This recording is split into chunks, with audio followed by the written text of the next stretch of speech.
Eu nunca vi alguém ser tão perseguido pela mídia como o Bolsonaro é. E olha que eu fui perseguido bastante. Eu diria para você o seguinte, o Bolsonaro, ele estabeleceu uma forma de comunicação com a sociedade que independe da intermediação dos meios de comunicação. E essa é a grande razão da repulsa da mídia. As pessoas falam, é que o Bolsonaro não está dando a verba publicitária. Isso pode ter até algum efeito, mas eu diria para você, vamos dar um exemplo clássico. Você acha que o faturamento do poder público tem influência no faturamento da TV Globo? Muito pouco. O que tem influência a eles é a perda do poder. E o Bolsonaro, na hora que estabeleceu a comunicação direta, ele simplesmente tirou o poder de influência que a própria mídia tem sobre o eleitorado de uma maneira geral, sobre a população de uma maneira geral. Então, consequentemente, é pau no Bolsonaro. O Bolsonaro já foi para a campanha eleitoral, participar da entrevista no Jornal Nacional, já contestou os apresentadores no ar. Então, nenhum outro fez isso. Agora, eu diria para você o seguinte, a mídia foi a grande culpada do seu Sérgio Moro ter conseguido chegar onde chegou com essa Operação Lava Jato. O impeachment, não foi o impeachment que gerou o Bolsonaro. As pessoas estão muito enganadas com relação a isso. O impeachment foi um processo jurídico, político, que tirou um governo ruim, que a Dilma ainda conseguia ser pior do que a mediana do PT de uma maneira geral, porque a Dilma era pior do que o PT. O problema da Dilma é o seguinte, eu costumo dizer, o Bolsonaro viveu dos seus 3 anos e meio de governo, 2 de pandemia e está vivendo meio de guerra. Imagine a Dilma com 2 anos e meio de pandemia e guerra. A Dilma já era uma pandemia, imagine ela com pandemia. Então, o que acontece? Bolsonaro é fruto de um processo que eu procuro também, não querendo fazer de novo propaganda, mas eu relato no livro, que é o processo da polarização. A polarização não começou agora, ela vem já desde a primeira eleição. Quando o Collor disputou a eleição, o Collor representava o espectro da direita que hoje está sendo representado pelo Bolsonaro. E o Lula tomou o lugar do Brizola, que era o Brizola que era a esquerda, tomou no Photoshop. E não largou mais, o PT não largou mais.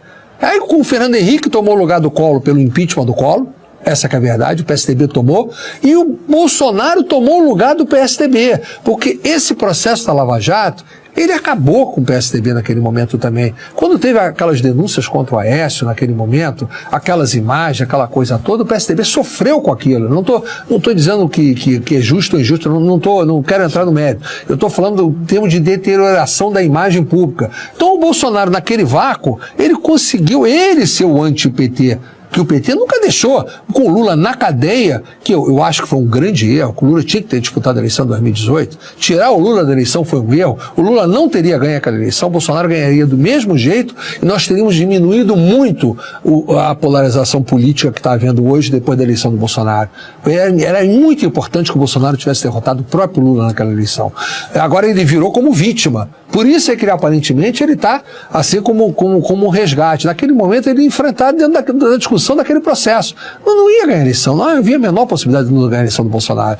Mas não deixou de ter o seu lado. A polarização era contra o PT. E o Lula, de uma certa forma, bancou a candidatura do Haddad de 2018 e dentro da cadeia ainda conseguiu chegar ao Haddad no segundo turno e com uma diferença, vamos dizer o seguinte, o Bolsonaro ganhou muito bem, mas tiveram lá 40 e poucos por cento do voto. O Lula é um fenômeno disso. Não há dúvida.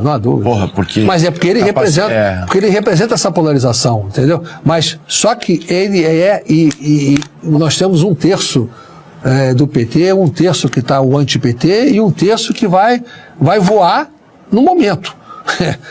Em função que foi sempre esse outro terço que decidiu a eleição. Sempre. O Brasil é um país centro, né? Só que não é a terceira via. Eu comparo com o seguinte, você vê agora o que aconteceu na França com o Macron. O Macron é um centro na França, né?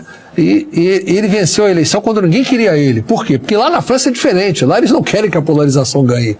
Eles querem derrotar a polarização. Então a esquerda e a direita se enfrentaram e o Macron acabou levando porque ninguém queria que ficasse com o lado da polarização. No Brasil jamais haveria terceira via porque as pessoas não querem definir pelo centro, querem justamente que o lado da polarização vença. E foi isso que aconteceu.